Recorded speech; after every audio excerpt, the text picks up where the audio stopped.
We left off last time in the middle of discussing this fifth application of suffix trees in combination with longest common extensions. That is the problem of approximate matching. So instead of finding exact occurrences of a pattern in the text, we're now asking a more challenging question. Find all the occurrences of a pattern in the text where the occurrence is not exact, but it might differ from the text in a certain well-defined way. And the well-defined way in this case is I want the Hamming distance between the two things to be at most k. And what that means is just there's at least at most k mismatched characters if I align the pattern at that position with the text. So again, schematically, I find a position I where I can put the pattern, and then it essentially occurs here exactly, except maybe for k positions where there's a mismatch. And if I can do this, then I say the Hamming distance of this portion of the text and the pattern is 2 in this case, because there's two places where they differ. That's a simple concept. It's probably the simplest version of approximate matching, but that's the one I mean here. So if you like, it's searching with typos, something that Google became very, very good at. And definitely people make more and different mistakes than just these replacing one character by another. So in practice, you will need more variations of this. But we'll leave it with the simplest version for now. A second thing I mentioned last time is similar to generalized suffix trees, you can also build this longest common extension data structure for several strings, and you do the very same trick. In this case, we take the text and we take the pattern, we append end of word markers, different ones for the different strings. So here, 2 different ones in our case. And then we just build the suffix tree and the LCE data structure on this combined text. And no other changes are necessary to this construction. What that means is that we can find longest common extensions where one position is in the text and one position is in the pattern in constant time. Okay. And this is, okay, let me, okay, maybe it's a good time to first recap this. I hope you couldn't see this. Now, I know you can rewind, but please don't. To wake you up a little bit, I want to ask you to check all the correct statements about suffix trees. So this is a lot of different statements, and a subset of these will be correct. This is just before we move on, before we dive deeper after this, I want to see if you're up to speed with the definitions, etc. For the kangaroo algorithm to follow, we don't really need this, but for the deeper results after that, we will definitely need it. So it's good to ask this first and maybe discuss questions before we move on with the new material.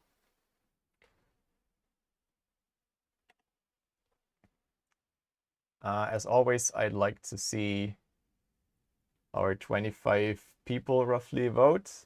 I've seen 28 people on the word poll, so maybe we lost 1 or 2 who haven't returned from the spring break yet. But I'll leave you a little bit of time, switch back maybe, because here you can read all the answers. It's a lot of text to read, so I'll give you some more time to digest this.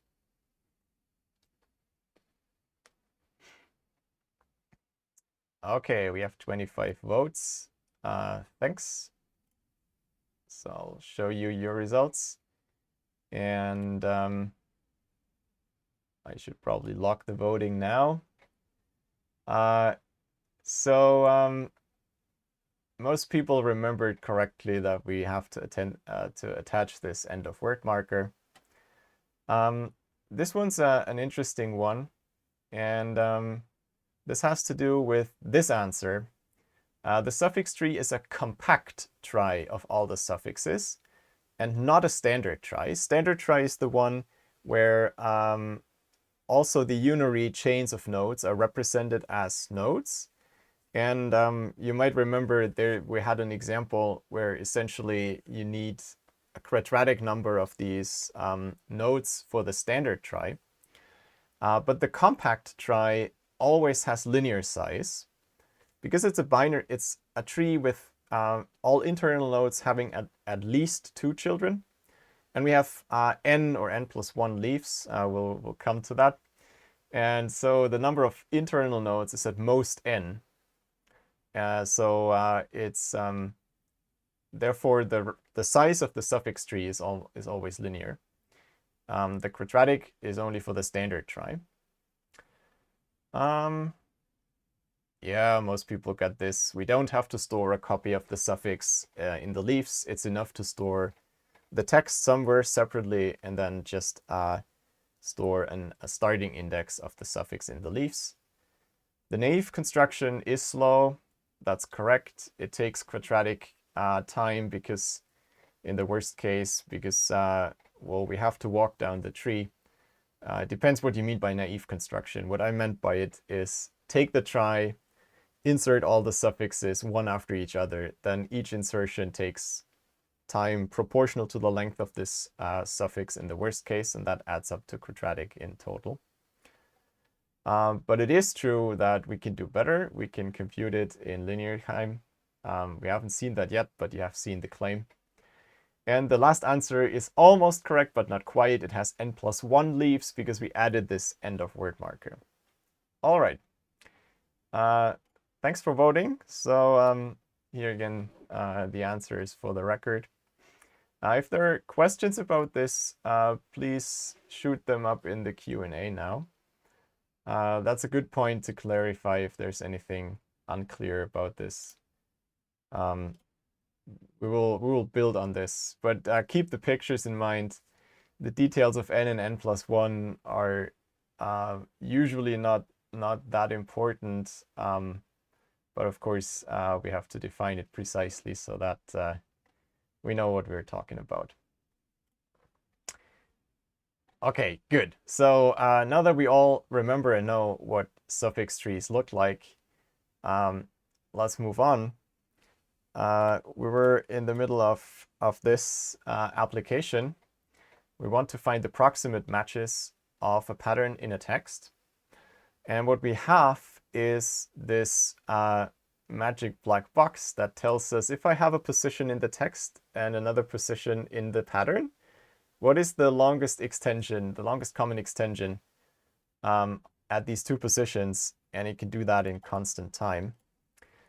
With that, we can build the following algorithm, which has become known as the kangaroo algorithm because it proceeds in jumps. So first the picture again, and then I'll walk you a little bit through the code, but it's not really complicated code. Maybe a small sketch or an example is enough here. So we're at the position that we currently try to find. Well, at first I should say approximate matching is complicated. You can't expect to do this as fast as the exact matching. That won't work. So we're already quite happy if we can do something like the brute force algorithm, except that we don't want it to be quite as bad. Now, even a naive brute force method would need n times m here, because it's Hamming distance. So we could check each of the guesses and just count how many mismatches we have. So that's a remark that we can easily do it in n times m. Now, if the pattern has length 100 or so, if the pattern is very short, maybe that's good enough. But if the pattern is a bit longer and people use similar ideas for bioinformatics applications where your text is a human genome and the pattern might be a certain mutation that is known to cause problems, then this mutation encodes usually a gene that can be 10,000s of characters. So M might be fairly large, and then M times M is not efficient anymore. What we will achieve is N times K, and that's a different ballpark because K is usually very small. If you want to find a match, but half of the things don't really match, that's not really useful. I tend to think of K as a small constant, less than 10 or so. And then this method is very efficient. How does this method work? It's still inspired by the brute force method. We check each guess naively. So we currently try to find a match of the pattern in the text starting at position I. So we have to compare these two strings and have to check whether they have Hamming distance at most k or bigger than k. And we use this kangaroo technique to speed up this search. We take the we start at position 1 in the pattern and at position I in the text. That's how this is initialized. Oh, sorry, we start counting at 0. So of course it starts at 0. That's what the piece says. And then we find the longest common extension. So we find the number of characters that match between those two. That is L. And we compute that using the LCE data structure. And now, when the LCE data structure says there's 4 matches, we already know that at position 5 there is a mismatch. Otherwise, LCE would have been bigger. So we don't really have to explicitly check that 5th character. We already know it's not the same. So we advance both our position in the text and our position in the pattern by L plus 1. And we also remember that we spent one of our mismatch from our mismatch budget. And then we continue the next jump. And maybe this gets us to here until we find another mismatch. And maybe this is fine because 2k is at least 2, and then we find a match here. So of course, where does the kangaroo come into this game? We jump from 0 to this position and then to this position. So we leapfrog over these matching parts. That's where the name comes from. How much time do we need for this? We have a loop running n times roughly for all the guesses. That's where the n comes from. And then the k comes from the inner loop because we always increment the number of mismatches. And if we have already reached k mismatches, there's no need to further compare the suffixes. There won't be an approximate match in this case. Okay. That's all I want to say about this. Right, the pre-processing is essentially what we have to do for the LCE data structure.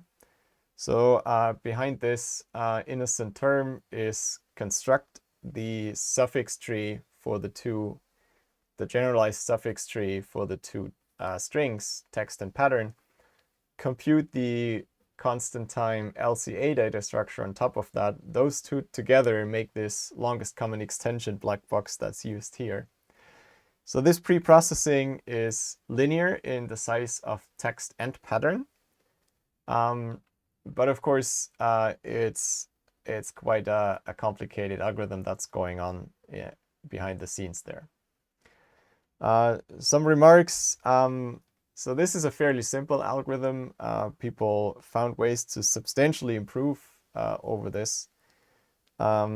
If you stay with the Hamming distance k, you can do something like this where it gets easier the longer the pattern is. That uses very different techniques than this above. And you can also generalize approximate match to something like edit distance, where you can not only replace one character by another, but you can also delete a character or you can insert one that wasn't there before. that's a bit more flexible, a bit closer to what people might be doing when they type on a keyboard and erroneously type something different than what they actually wanted to find.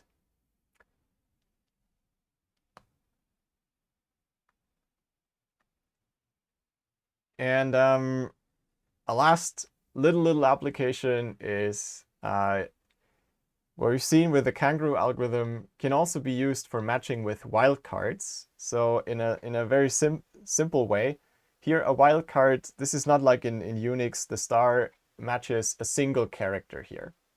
So you can see this is a choker character that you can substitute with any character, but only one. That turns out to be essentially the same question as the k-mismatch problem. So you can solve it with a similar algorithm and get similar running time. That's just summing up preprocessing and the kangaroo algorithm running time. But that's again something that is occasionally very useful. And suffix trees make this very simple. Whereas if you try to do this in a running time that's substantially less than n times m, you have to be very inventive. Let me finish this section on applications of suffix trees and suffix trees plus longest common extensions with the remark that there is a classic book that I've cited before from Dan Gusfield, where he describes over 20 of these applications, including these, but there's 14 others that are very interesting. They're more from bioinformatics that need some background to be useful, so I excluded these. But I want to stress again what a threshold concept suffix trees have been. They enabled lots of applications where each of the little application algorithms, they needed slight twists, etc., but they're fairly easy to understand. The real complication only lies in getting the suffix tree constructed efficiently.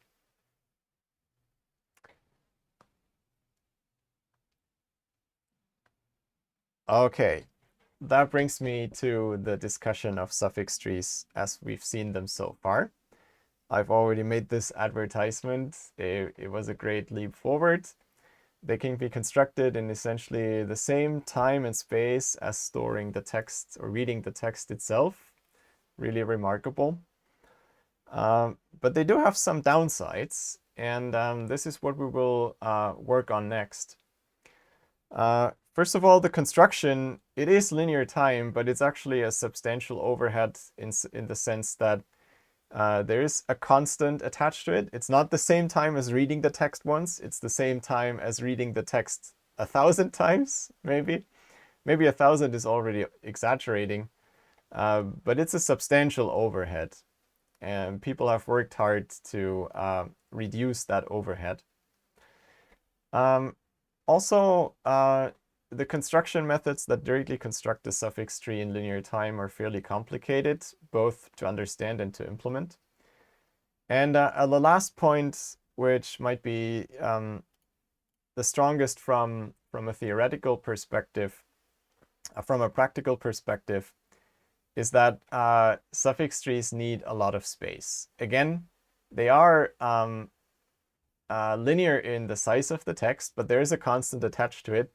It's not 1,000, but it's a factor 10 or so, or 20, depending on how smart you are. I think you can achieve a factor 10 if you implement it really well with low-level tricks, etc. And that already took people a lot of effort. If you do a more careless implementation, your factor will be much bigger. We might have talked about this briefly when we discussed tries already, but just remember, how do you represent a single node in a trie? It has potentially one child for each possible character. So even if your alphabet is the ASCII alphabet, the ASCII characters, so just the 128, that's our small sigma, you have two options. Either you represent the children at each internal trinode as a dictionary, then you have additional overhead to search. Say you use a binary search tree over the symbols. That then you don't have the constant time anymore. Or you represent the children in each node as an array with 128 entries, and there's a pointer to that child if that exists and null otherwise. But then you would have an array of 128 pointers per internal node. So that's substantial overhead, and there seems to be no easy way to avoid any of these downsides. Not both at the same time. So suffix trees are great in theory, but they suffer from this overhead in practice. And that's what has stopped people using them in many applications.